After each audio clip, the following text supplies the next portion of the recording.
Welcome, lovely one, to the Meant for More podcast. My name's Lisa Clifford, and I am building the world's most empowering Meant for More movement, leading millions of heart-led purpose seekers from feeling insignificant to invincible. So I truly hope you enjoy this next episode. And welcome, Kevin. I am super excited to have you all the way from California. And Kevin and I have known of each other and know each other, but we don't know each other. So I'm going to take this opportunity to get to know him. So every question I ask Kevin, I do not know the answer to, and I'm hoping he does. So welcome, lovely. And I'm going to start with the first question, which is, and I'm sure you've got many, so you can pick as many as you like, but a moment, you know, those moments in your life where an inner voice says you are meant for more. Do you have a story of when you felt that within you? Absolutely. And I love the theme of this podcast. I went back and watched several of them, and it really had me connecting with when I was called and had the feeling of meant for more. So as you say, there are many experiences in my life that have that, but to pick a few, the very first one in my memory is when I did a performance workshop with a Cirque du Soleil performer named Victor Key, very prestigious performer in Cirque du Soleil, now retired. And he pulled me aside and said he really liked what I was doing. He thought I was very talented and creative, and essentially said I was meant for more. And so that hit really hard. We all have... Let me ask a quick question. I've got a question already, and I hate to interrupt you. No problem. Just paint a picture of what that performance was, so we can look through his eyes at you. Sure. So we were taking juggling skills and adding character, movement, emotional quality, and a number of other, a list of 10 things he had. And he was taking us from doing a series of tricks to turning it into a performance that evoked emotion and wonder and excitement.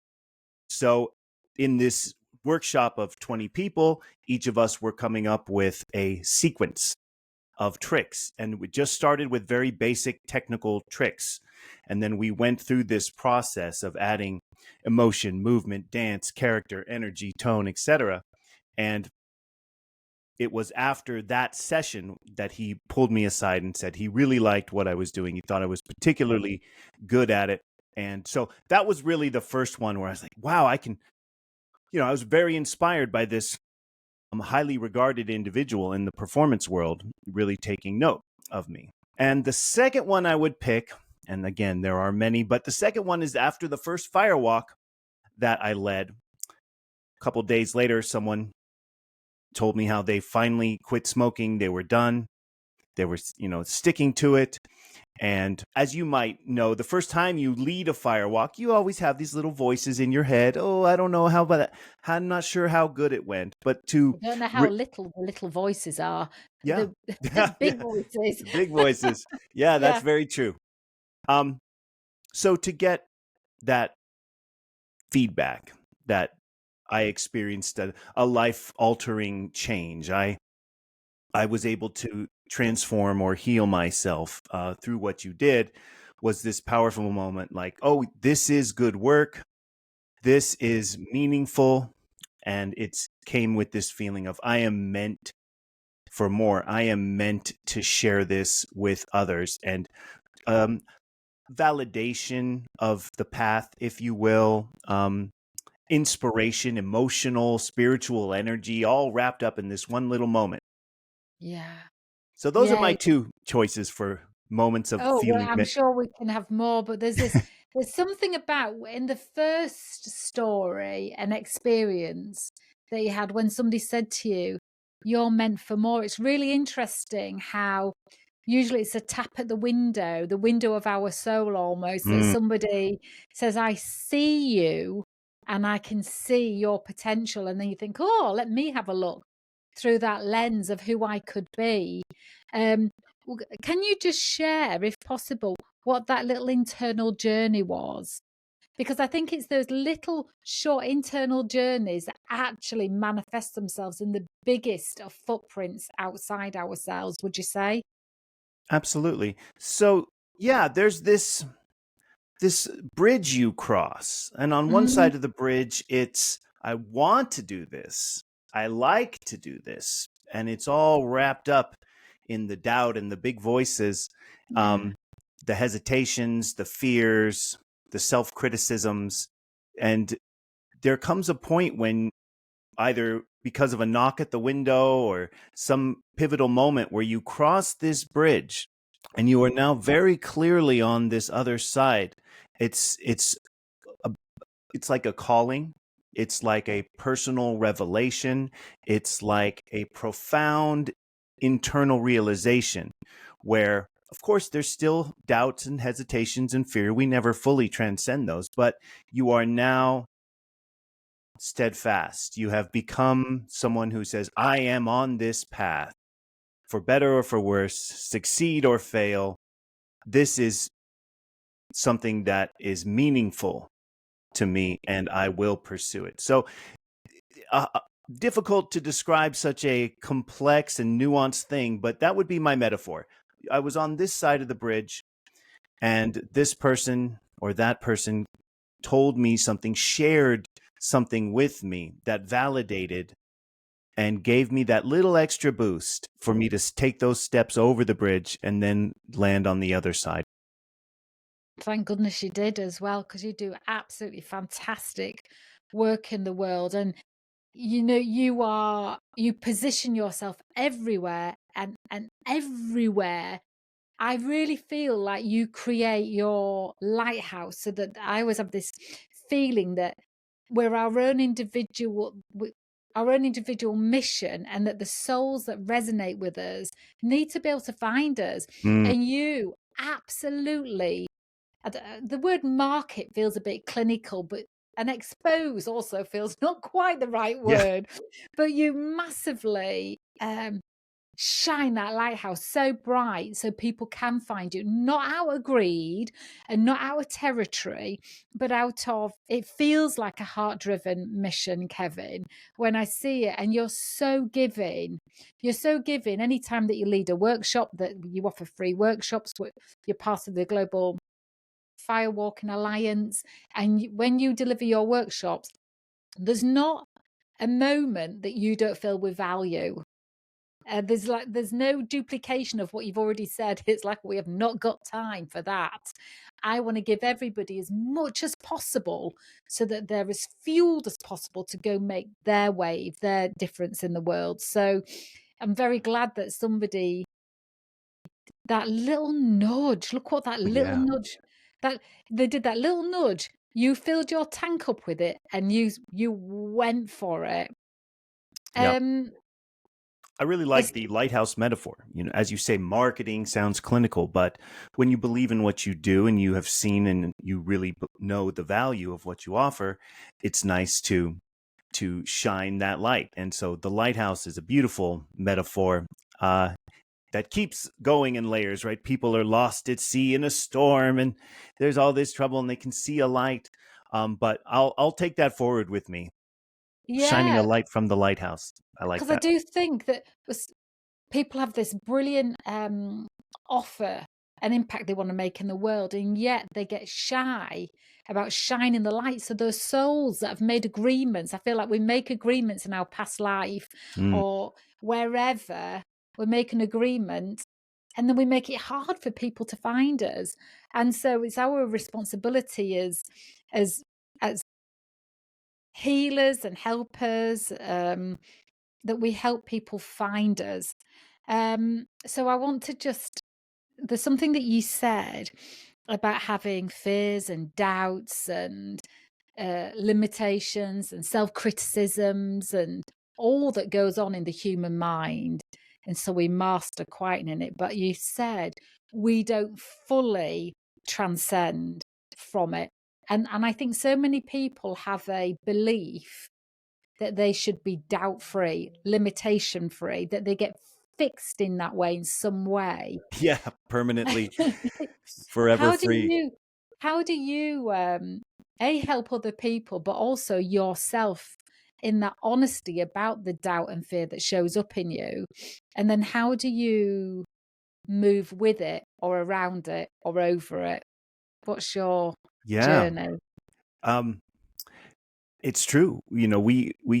It's when you're finally free of all the fear and the doubt and the hesitation, your life has ended. And that's it's part of the human condition. Now we can certainly become, as you know, better at dealing with it and not letting it hold us back, which is such a valuable and useful skill set. I definitely call on the firewalking world and its teachings, stepping forward, even when you are unsure, afraid. If what's on the other side matters, I want to step forward. I tell myself that all the time. And I like to say many of our core activities that for example, the arrow, the glass, rebar, board, each of them teaches a different skill, or in some circles, they call it a different medicine. So there is a time in life when we need to very carefully, consciously move forward. And that's that glass walking medicine. Maybe you're dealing with someone with trauma or a very sensitive situation. You need to just gently, slowly move forward. There's times with the firewalk energy, some fear is holding you back, some doubt, and you need to breathe it in or chant or cheer or whatever it is you do and go forward confidently and boldly. There's times when there's an obstacle in our life like the board, and you have to summon everything you have and actually break through it because it gives so much resistance. There's times in life where you're very uncomfortable, and the more and more you don't try your hardest, like that arrow in your throat, the more and more uncomfortable it is. So I like to call on the medicine of all of these different activities at different times. And I would be remiss if I didn't mention the teachings of juggling. On the surface, it's a playful hobby. It's kind of cute and fun, but there are these deep-seated things about trying again. No one learns to juggle 5 balls, for example, without thousands of drops, thousands of failures. And if you have the mindset where this failure just gets to you, you'll never continue on your skill journey. And so in juggling, in this deep way, you learn to try again. Not just try again, but pick it up, take a breath, optimize yourself, move forward, forget the past, and try again. Learn what you can from your mistake. So those core skills of what I do in the firewalking world and in the juggling and fire dancing world have all given me techniques to handle it, because I still get hesitation. I still experience fear. I haven't removed it from my life. I've improved the way I handle it when it comes up. I think that's such an important message because people are so critical of themselves, aren't they? They're constantly looking for where they're failing or not doing enough or where they can improve or where somebody else is better. And I think they make an assumption when they look at themselves that they should be free of doubt, free of limiting themselves, free of all of those things like, oh, I should be further along than this now. And I love what you've just said, which is about not expecting to be free of it, but it doesn't hold you back. You walk with it, you dance with it, it accompanies you to whatever we're doing. I think and also that all of those components that you mentioned, when you practice them from the heart and with sacredness, they do become a way of life, a way in which we think. I know that I had a little bit of cancer a couple of years ago, and it is a little bit of cancer. But I noticed how very quickly, well, it didn't, there wasn't something that shifted in my mind. My mind just was, what are the facts? I'm in the very best position right now for the next step, whatever that is. I don't know what the next step is until I know what the next step is. And that's what the firewalking teaches us is don't make a decision right now based on no information of what's good for you until you're right there in front of it.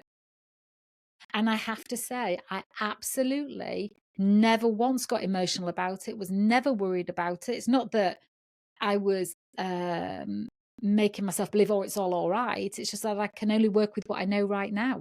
So I'm going to just focus on the facts I know right now. And I really believe that all the work that we do, when we are it, then it actually is a brilliant foundation to live life with.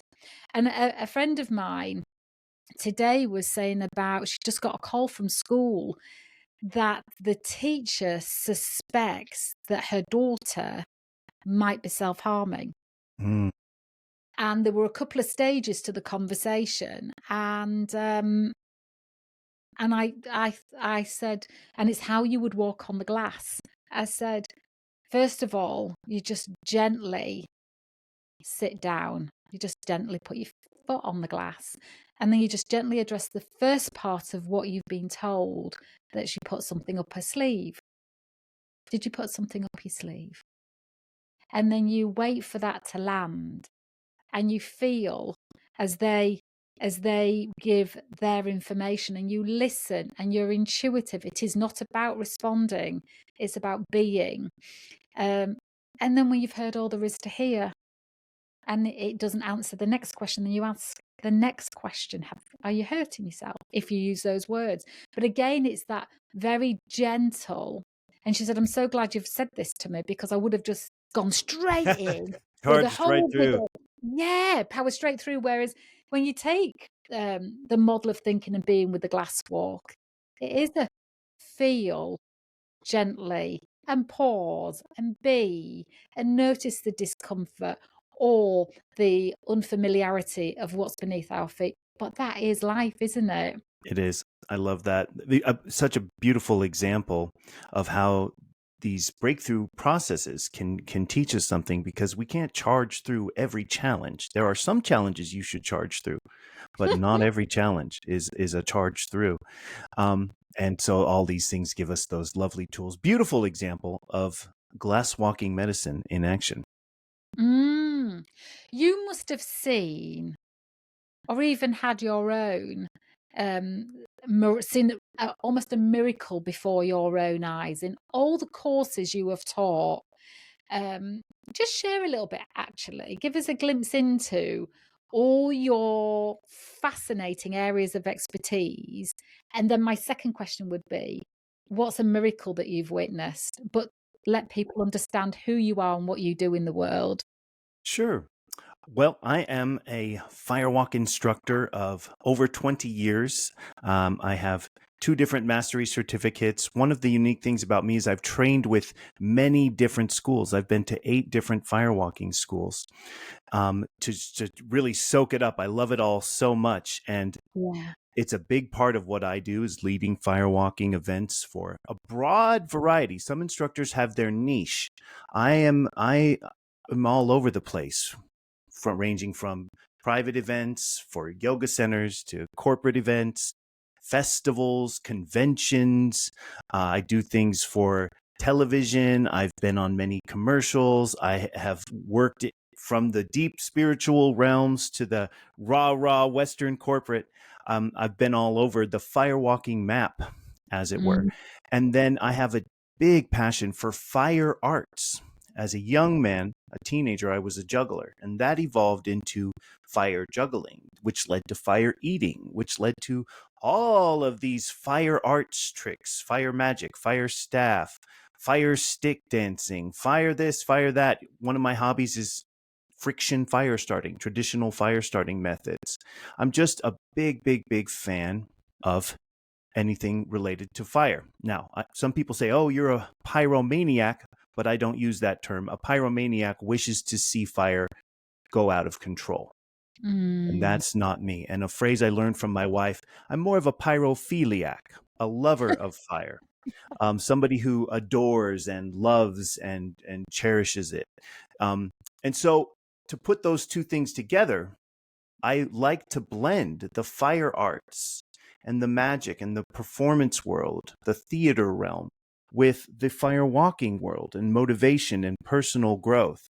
And when they come together, there's just been so much magic. It's clear. We were talking about it with the Meant for More moments, but when those things come together beautifully and perfectly, it's incredible. I'm a big fan of ritual theater. In Japan and many other cultures, there is a deep reverence for theater. It's not just a show for entertainment. It is more than that. It transcends performance and becomes ceremonial and ritualized. And so I am big into blending theater and fire arts with firewalking and motivation to create unique, memorable, authentic experiences for people. The second part of your question, any miracles I've witnessed? There's been a lot of moments in this world. As you know, you firewalk enough, you're going to see a lot of incredible things. One of the more recent ones was stepping into genuinely deep coal beds, 18 inches. I'm not sure what that is in centimeters, but most coal beds, and for good reason, are generally an inch, maybe 2 inches. And so recently I've been evolving this practice. 18 inches, I think, would come up to my knees. Yeah. Might be my whole leg. um, I'm 5'1". right. So Well, yeah. yeah, that's significant. It was a feeling of miraculousness within myself that is hard to perfectly describe. But having done firewalking many times, and I've been burned more than a few times, not badly, but on little coal beds, right? It doesn't have to be a lot to give you a kiss, as we say. But so I was genuinely, buzzing with energy and genuinely afraid again, and just excited and tromps through it and back again, several steps with nothing, no sensation of pain, heat, no burn. And this was 10 times the magnitude what I normally do. So it was this inner feeling of, whoa, you can't perfectly explain that in words. It doesn't make sense. It doesn't make sense.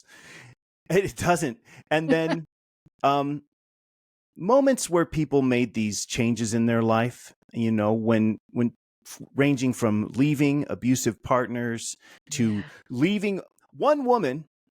This was early on when I was working with Tolly. She comes, and Tolly was just a special guest at my seminar, and he led an activity called the Samurai Game, an abridged version, a short version where people face off on these challenges, and they have to give their best because whoever loses dies for the rest of the game, and they have to lie in the graveyard. It's designed to bring your best out of you. This woman, she was probably only 5'4", a smaller woman named Raven. She beat everybody. She beat all these athletic people and all these other confident folk, and just beat 20 people in this room, was the grand champion. And that alone was an incredible thing to witness. But then within a week, she leaves her corporate job in San Francisco and moves to Peru to study shamanism. And that moment of her overcoming, giving her best, it was such a revelation for her that she made this, you could call, miraculous change. Many times we make small changes and they do lead to big differences, but every once in a while, someone's like, whoop, I am leaving this situation that does not serve me, that I do not like. And they change their life entirely. And that's always had a miraculous feel for me. And then, of course, we've seen things with the weather where it looks like there's just no chance. And then literally on the radar, little things, a hole appears right above you, just enough time for the firewalk. Those are little magical experiences you could call miraculous. So that's just a few of them.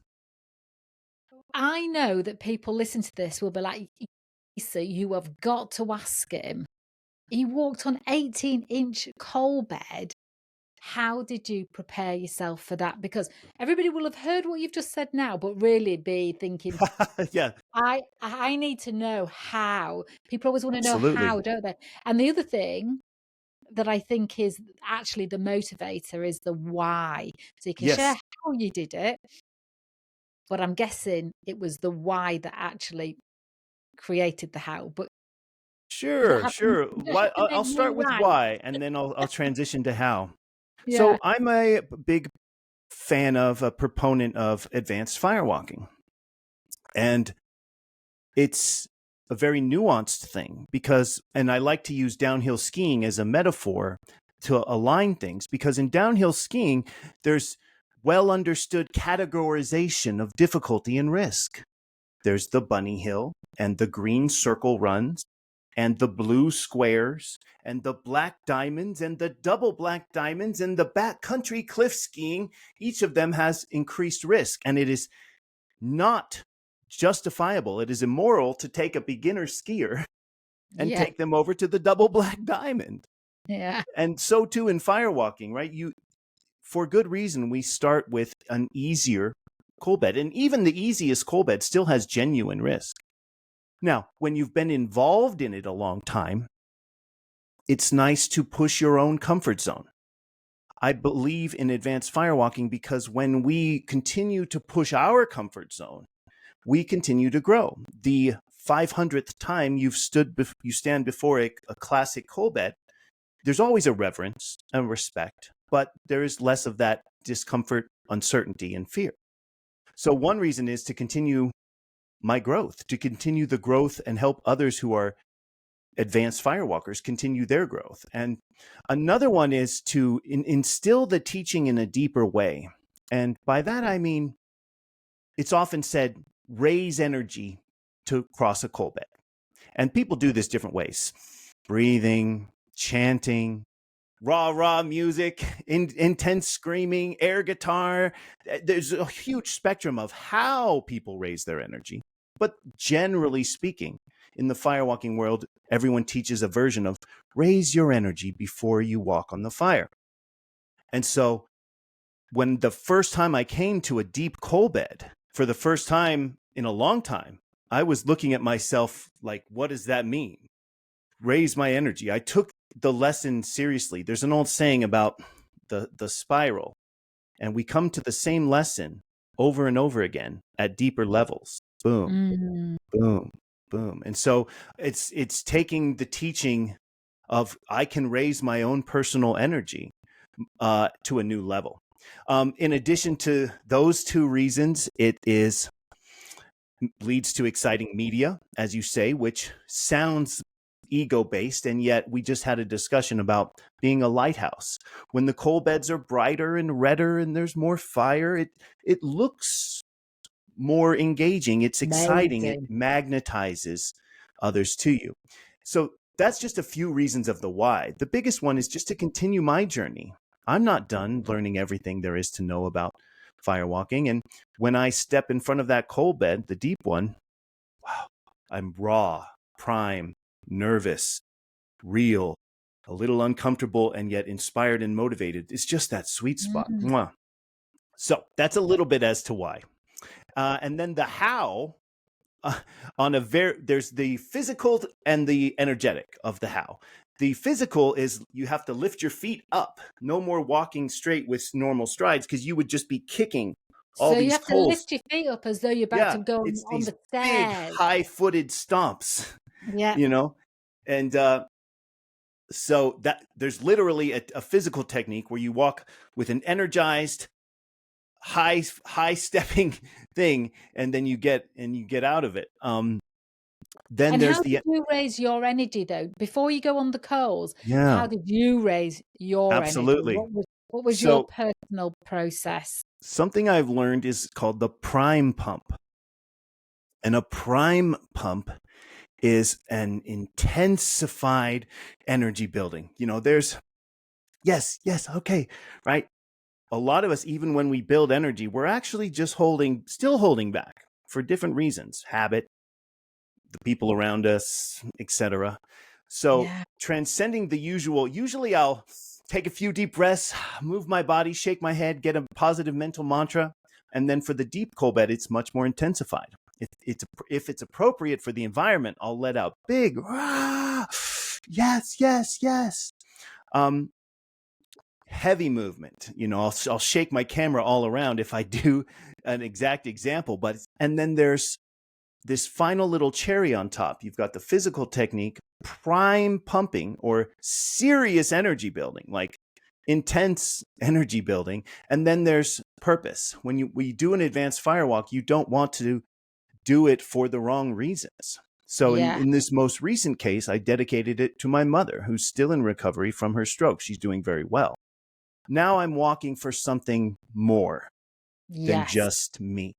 Yeah. So you've got the physical technique, which when I teach it, we actually practice it. I want to see you stomp across, higher, come on, let's go.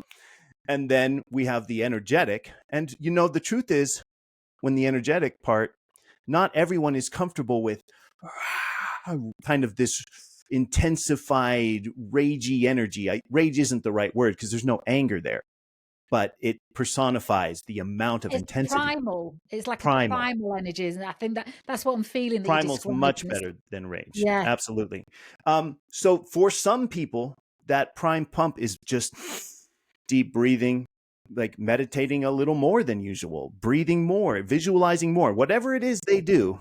I encourage them to do more, but I do recognize not everyone is a shake your fist in the air and scream kind of person. But you know what, Kevin? I think, though, we've become so self-conscious that it would be brilliant medicine for us to do that without Yeah. considering and without thinking or Oh, it's so filtering. freeing. It's Just to very freeing. flow through it all. So as I'm listening to you and I'm imagining, and the other thing I just want to share with people listening is what we're doing is we're raising our vibration, our inner vibration, to match the vibration frequency of the fire that we assume it is. So we assume it's high. So is that right? Would you say that's a correct Absolutely. statement? Yeah. We all the time we say you want to raise your energy to that or greater than that of the fire. Classic teaching from the Kalahari Kung, Yeah. Bushmen, some of the most renowned firewalkers in the world. Very simplified, that was their belief. The fire has Yeah. an energy, a noom. You have an energy, a noom. And you must first raise your energy or noom to that or above that of the fire. Yeah. And just to put a cap on that thing, you've got the physical technique, big, high, energized steps. The energetic technique, a prime pump. Whatever you do to raise energy, really do it. And then you've got purpose, dedicating it to a cause or to a person, a reason beyond yourself. And you put all that together. And you're absolutely right, especially in the UK, especially in England, getting people to really let it go. There's decades of walls and cultural barriers and stigma. And Yeah. it's so releasing to just let it out. Do you think that's what do you know what? I think what you're saying is making me feel like it's what we need is that. Because I can imagine. So as you were talking, I was imagining, what if there was a group of us and a group of us doing it, and we were just being primal. I could still see us Brits, well, me and others, looking around to see how primal. I mean, it's primal, isn't it? But right, Lisa's going for it. I'm going to go for it. Kevin's really going for it. Oh, I'm going to go for it a bit more. We continually benchmark ourselves as though we're unconsciously looking for permission to be who we're like Russian dolls, aren't we? Yeah.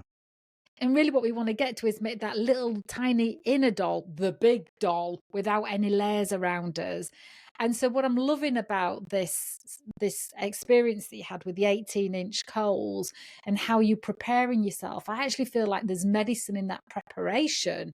Never mind the walk, there's medicine in that.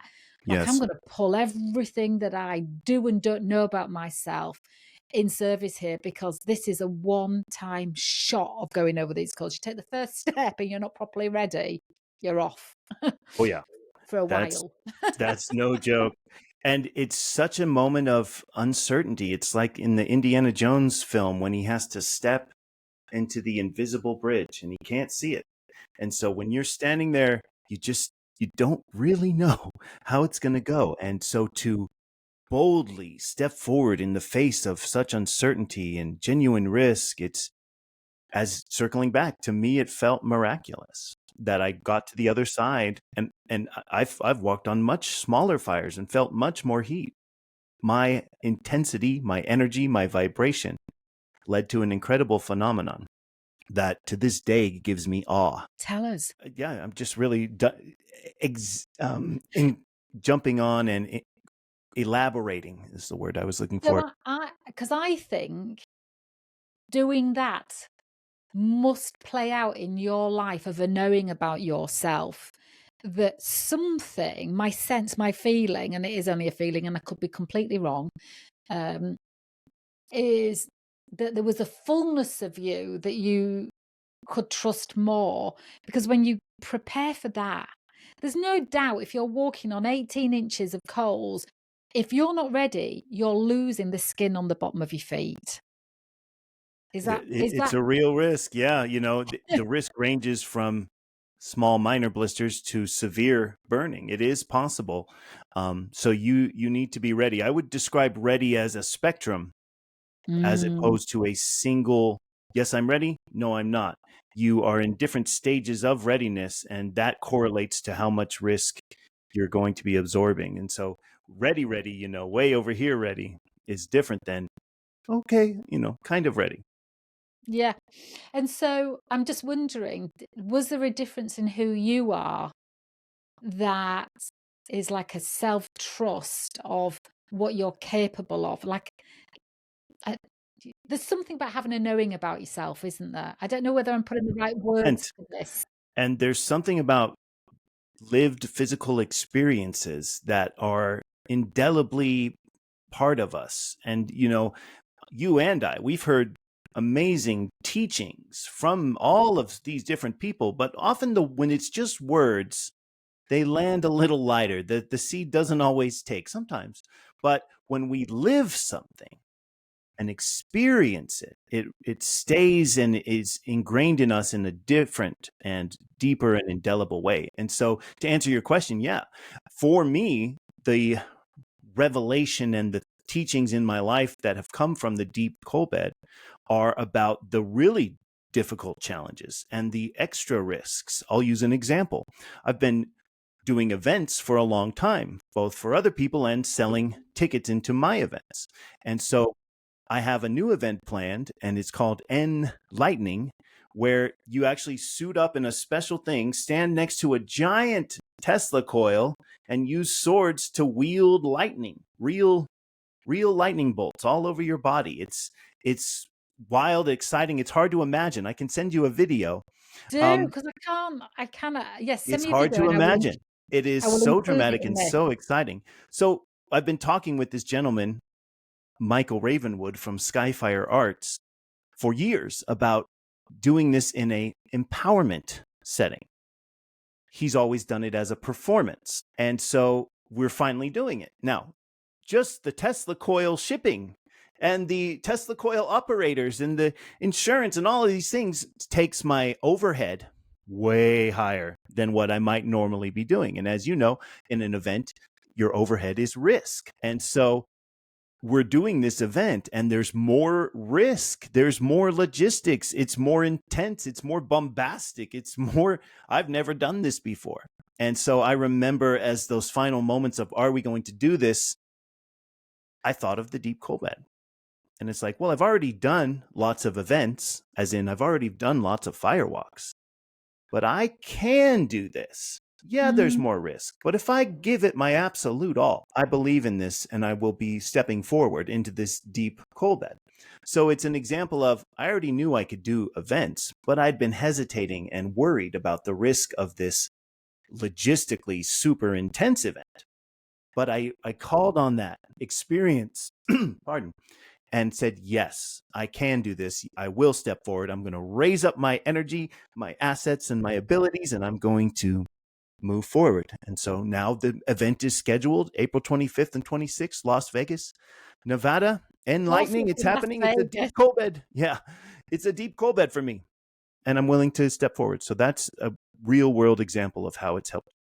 Wow. You definitely have to send a video because I cannot picture it. Um, and will it just be you doing it, or will there be? No, I'm partnering with Michael Ravenwood of Skyfire. But you're And not doing a group. It's not a he has group. been It's the branching two into of you. public speaking. And he actually took the Firewalk instructor training from me 10 years ago. And so he is into motivation. He is into training. He is getting quite good at his presentations, very eloquent, very powerful person. And so he and I will be co-presenting. I'm bringing all of the I'm bringing all of this motivation and empowerment and breakthrough activities from the firewalking world, and he's bringing not just the lightning experience, but an entire progression, a pathway of personal growth and realization that leads to it. And then we're both fire dancers. So we are decorating it and sprinkling it with fire arts throughout the 2 days. And so it will be co-presented by Michael and myself. And will it be um, an opportunity for people to join in or to observe? No, this is 100% participatory. It's a This class. is an empowerment experience. We are taking this performative thing that is unique and rare, wielding lightning, and we are taking it into the experiential realm.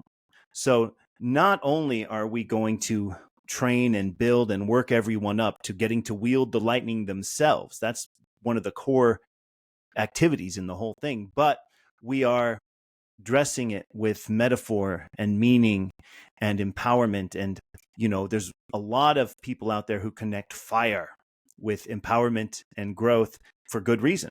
And so we are taking that energy and now connecting it with lightning, that spark of brilliance, that dynamic moment of action, the natural power in the world and within us. All of these connections are being woven into what will ultimately be every participant experiencing the lightning directly for themselves. Wow. Will this be your biggest biggest level yet? Ooh, in many ways, yes. In other ways, not. For example, I do a mastery training every other year. It's a master's Firewalk instructor training. It is 7 days. It is so intense and so powerful and just an incredible ride. It includes the deep coal bed, amongst other things. And it is, I think, really, truly some of my best work. And it's 7 days. And we traveled all these different spots. Now, this event is 2 days, all in the same spot. But so yes and no. In the number of days and the grand vision of it all, not quite. But in terms of production, complexity, safety requirements, the safety is one of the few things that has transcended the safety of firewalking. By that, I mean there's more. In firewalking, we need the hose. You have to make sure the fire doesn't catch on fire, make sure everyone's safe. There's all this safety things. But to make sure no one gets electrocuted, we literally are hiring other people as well whose sole job it is to maintain the suits, keep everything just so, wattage, voltage, the floor, the ceiling, the roof, the curtains, all of it has to be done just so. And fortunately for me, Michael, my partner in it, has been doing those logistics for 15 years. So it's intense. In many ways it is, and in a few ways it's not. What sort of, do you imagine that people attending will have a transformation? As well as learning this incredible. Yeah. That is at the core of our purpose. This is not just bombastic. This is not just really, really cool. We want transformation to be at the core of it. And I'm confident they will. One, I've been doing transformational work a long time, and I'm half of this program. So we're going to have a lot of these transformational experiences built up into it. And we will sequence people with meaningful experience leading up to it.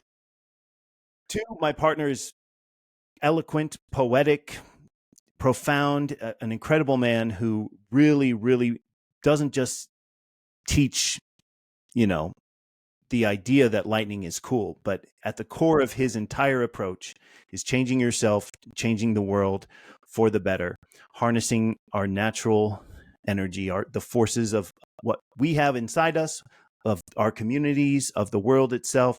And so I absolutely believe by the last day, when everyone has that moment, it'll be more than just a cool Instagram story. It will be a profoundly life impacting thing. I think it's always amazing when people walk away from experiences saying, "That's who I am." That's it. When they see their mirror, when they do something that they didn't think they were going to do, and then they do it, and they can't deny themselves of who they are anymore.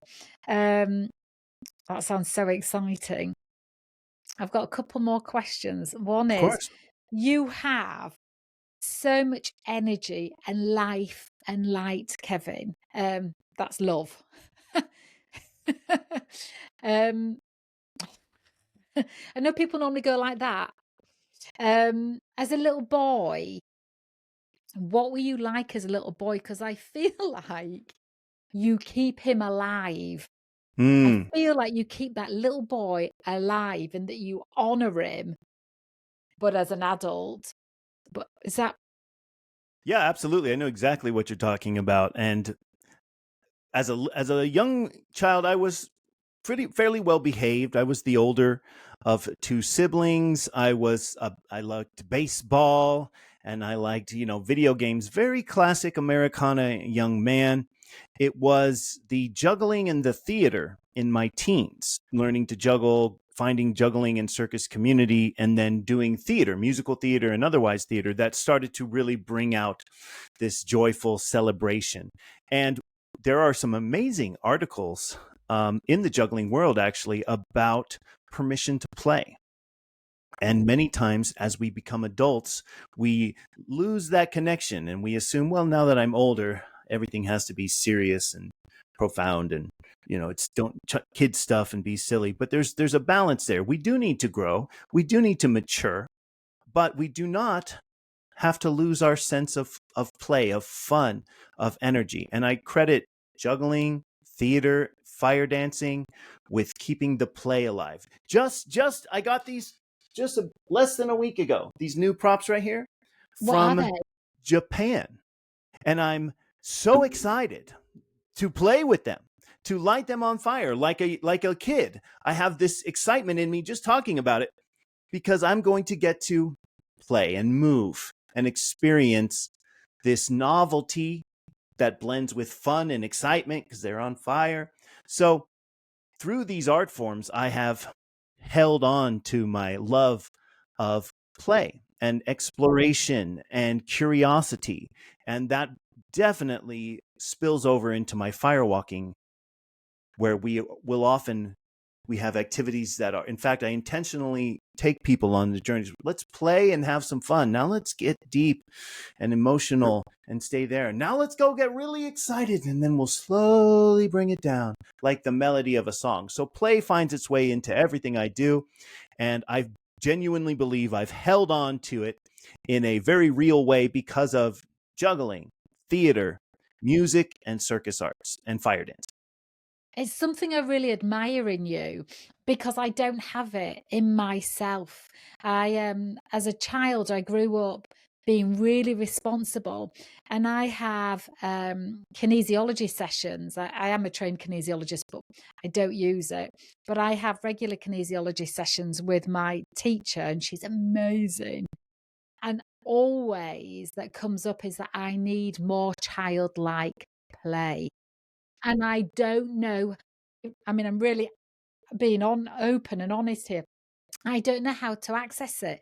And then when I see you, I can really see it and feel it in you. And it's not wild play within you. It's still with the adult in you, but the full expression of being, yeah, playful. And it is really wonderful to see that, and feel. And so I can imagine that being trained by you is an experience. Yeah, I say it is. fearfully. It is. Um, There's definitely play involved. yeah. And you've got such a great reputation as well. So I say this with love, that the child spirit is essential, and it's who you are, but also it is very is used very appropriately and meaningfully. So and speaking of your reputation, this is not where I drop a bomb. Have you read the paper today? No. Speaking of your reputation, um, what two questions. I don't know if they're the same. What is your purpose in life?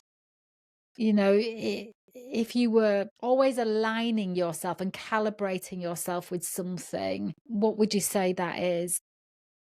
Yeah, I went through a very powerful process of choosing your purpose a number of years ago, and there was this great workshop about getting a simple, succinct, easy to remember phrase that will always be the same to help you stay aligned. Because for many people, you ask their purpose and they'll give you 2 paragraphs of improv, and then the next time that will change a little.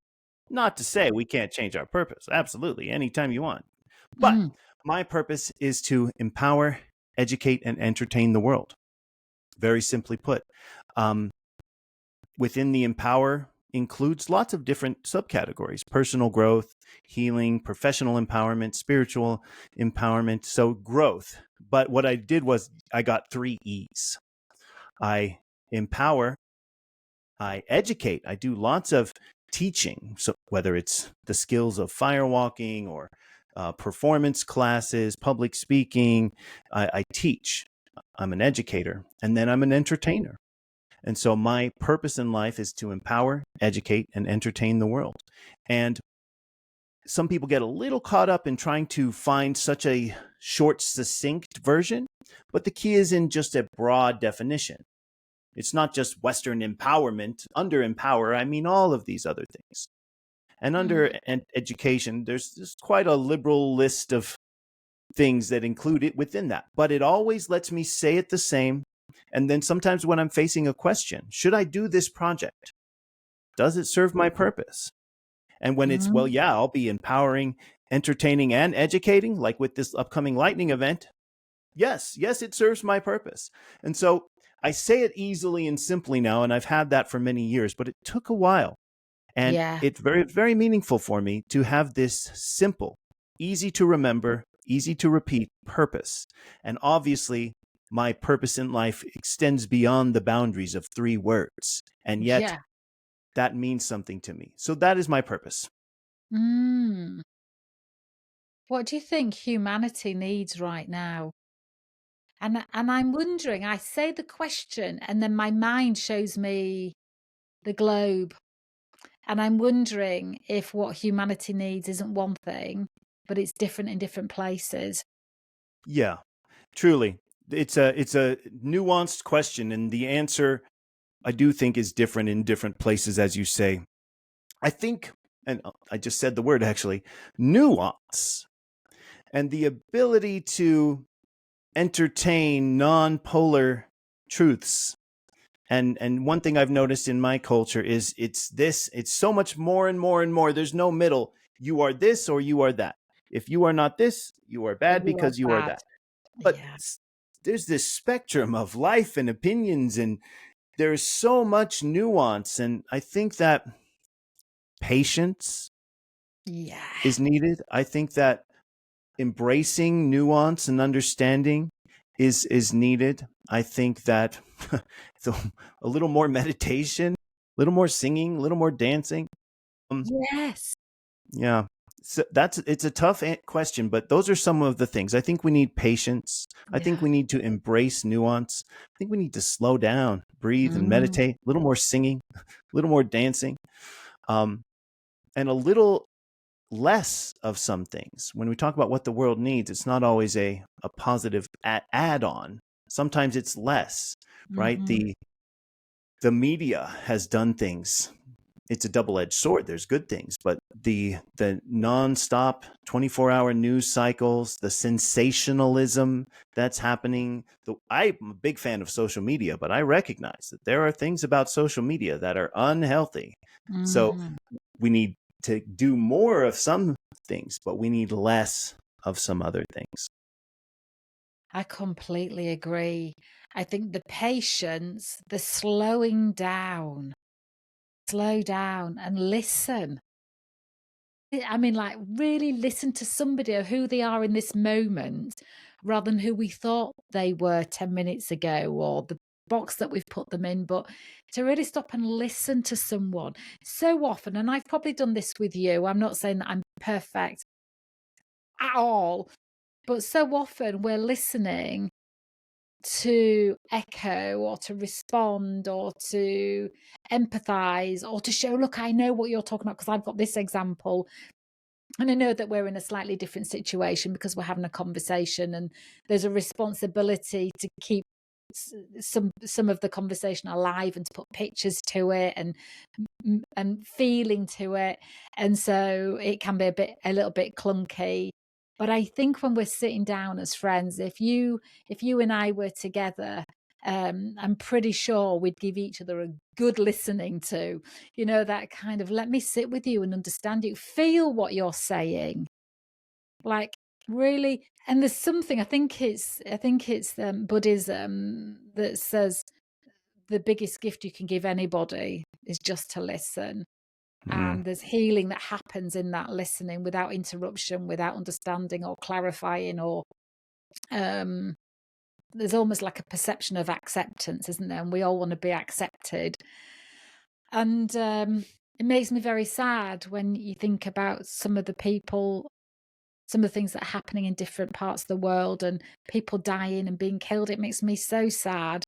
And then there's some other parts of the world where, I went and built a house in Nepal a few years ago and they lived, when the earthquake happened, and I there's a group of, we didn't know each other, a group of us from the UK, 8 of us, went over, paid for materials and built a house with a Nepalese company that I'm friends with now.